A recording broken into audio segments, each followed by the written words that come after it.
বাসায় যদি কিছু না থাকে ঝটপট ডিম আলু দিয়ে এভাবে একটা খাবার বানিয়ে ফেলা যাক।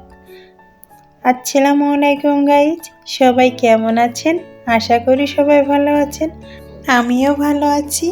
চলুন দেখে নেওয়া যাক ডিম আলু দিয়ে কিভাবে একটা রেসিপি তৈরি করি। আমি এই জায়গাটায় 4টে ডিম নিয়েছি, এটা আমি সেদ্ধ করে নেব।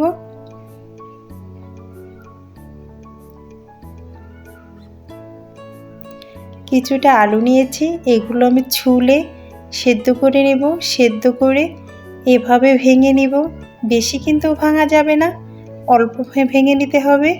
আমি একটা ফ্রাই প্যানে চুলার আঁচটা একটু কমিয়ে হলুদ লবণ ডিম দিয়ে এটা আমি ভেজে নিব। ওই তেলের ভিতরে আরেকটু তেল দিয়ে আমি কিন্তু পেঁয়াজ কুচি দিয়ে দিলাম। পেঁয়াজ কুচিগুলো এখন আমি ভেজে নিব। ভিডিওটা দেখতে দেখতে একটা লাইক তো দেয়াই যায়। দারচিনি, এলাচ, লবঙ্গ, জিরা, আদা, রসুন এগুলো পরিমাণ মতো দিয়ে দিলাম। শুকনো মরিচের গুঁড়ি 1 চা চামচ, এগুলো আমি সুন্দর করে কষিয়ে নেব।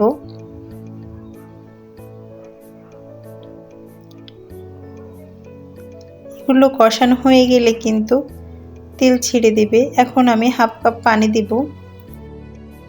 একটু নেড়ে চিড়ে 1 চা চামচ লবণ, হাফ চা চামচ হলুদ এগুলো দিয়ে আমি এগুলো কষিয়ে নিব। যারা আমার ভিডিওটা দেখছেন প্লিজ ভিডিওটা কেমন হয়েছে কমেন্ট করে বলবেন, লাইক দিতে ভুলবেন না। যারা সাবস্ক্রাইব করেন নাই প্লিজ সাবস্ক্রাইব করে দিবেন। মশলাটা কিন্তু কষানো হয়ে গেলে তেল ছেড়ে দেবে, তখন কিন্তু ভাঙা আলুটা আমি এর ভিতরে দিয়ে দিব, যেটা আমি ভেঙে রেখেছি। এই দেখুন এভাবে ভেঙে রেখেছি।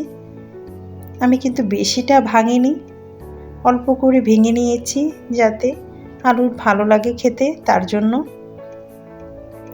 এখন এই আলুটা কিন্তু সুন্দর করে কষিয়ে নিতে হবে। কষানো না হলে কিন্তু ভালো লাগবে না খেতে, এটা সুন্দর করে কষিয়ে নিতে হবে। আমার আলুটা কষানো হয়ে গেছে, 3-4 মিনিটের জন্য কষিয়ে নেবেন। কষানোর পরে কিন্তু পানিটা দিবেন, পরিমাণ মতো পানি দিয়ে দিলাম। আমি বলক পড়ার অপেক্ষায় ছিলাম। এই দেখুন দারচিনি, জিরা ভেজে গুঁড়ি করা ছিল, সেটা আমি হাফ চা চামচ দিয়ে দিলাম। এখন আমি ডিমটা দিয়ে দিব। একটু পর পর কিন্তু নেড়ে দিতে হবে যাতে নিচে লেগে না যায়, তার জন্য ঝোলটার পরিমাণ একটু বেশি রাখতে হবে। ঠান্ডা হয়ে গেলে ঝোলটা কিন্তু একটু নেবে, এই জন্য ঘন হয়ে যাবে, এই জন্য ঝোলটা একটু বেশি রাখতে হবে। এই দেখুন আমি এই পরিমাণে রাখবো। এখন আমি নামিয়ে ফেলবো।